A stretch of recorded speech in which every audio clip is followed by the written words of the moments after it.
It's almost 2 a.m. here in Korea. I just finished an interview and I decided to record this video not only because I look great in the suit, but because there's one topic that's been following me around recently, and that's a feeling of emptiness in your 20s. Recently, I've been getting a lot of calls from my friends and colleagues, and honestly, it doesn't even matter where they're in life.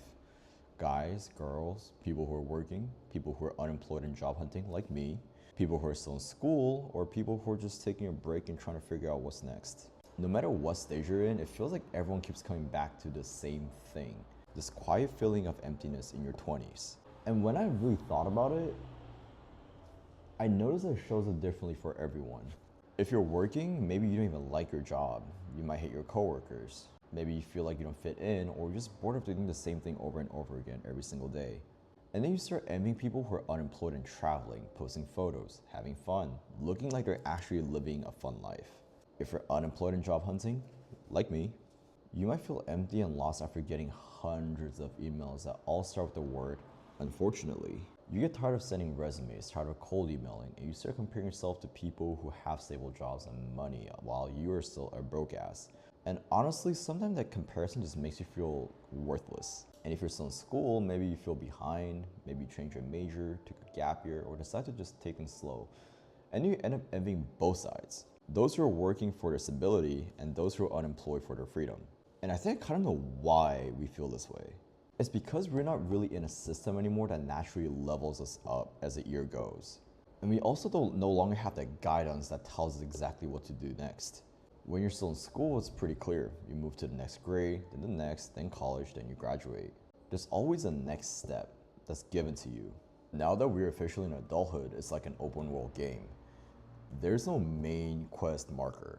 Everyone is just navigating their own path, trying to figure things out as they go. And when you're in that kind of space, it's really easy to start comparing yourself to other people. You start asking yourself, am I falling behind? Am I doing okay? Am I on the right track? Or sometimes honestly just, do I even know what the f I'm doing? I think that constant comparison, measuring yourself against other people's timeline and other people's lives, that's a big part of where this empty feeling comes from. And I have to admit, I feel you.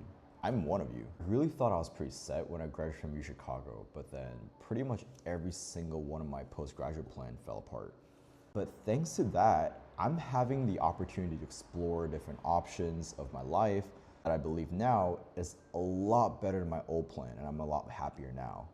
Also, I stopped feeling this emptiness as much because of the people around me. After high school, I have friends who enlisted in the military, took gap years, went to trade school, entered the workforce right away, or even started a business. And that's when I really started to realize that the traditional college path isn't the only answer. After college, it was the same thing. I have friends who completely changed their majors to something they were actually passionate about, friends who decided to pursue higher education, even friends who dropped out of college to start a business or their own project. And now, when I catch up with my friends, everyone is in such a different place in life, and honestly, it's kind of incredible to see. So I guess if there's a moral to this story, it's this. The way out this emptiness isn't by comparing yourself to other people, but by comparing yourself to who you were yesterday. And that could be something small, like jogging 5 extra minutes, or reading one more page of your book, or listening to the podcast instead of scrolling, or calling someone you love and actually telling them that you appreciate them.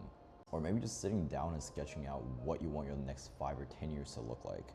None of this has to be huge or dramatic. And I think really truly appreciating what you already have in your life and thinking about the potential you have and what you can become, that's what will start filling your empty space.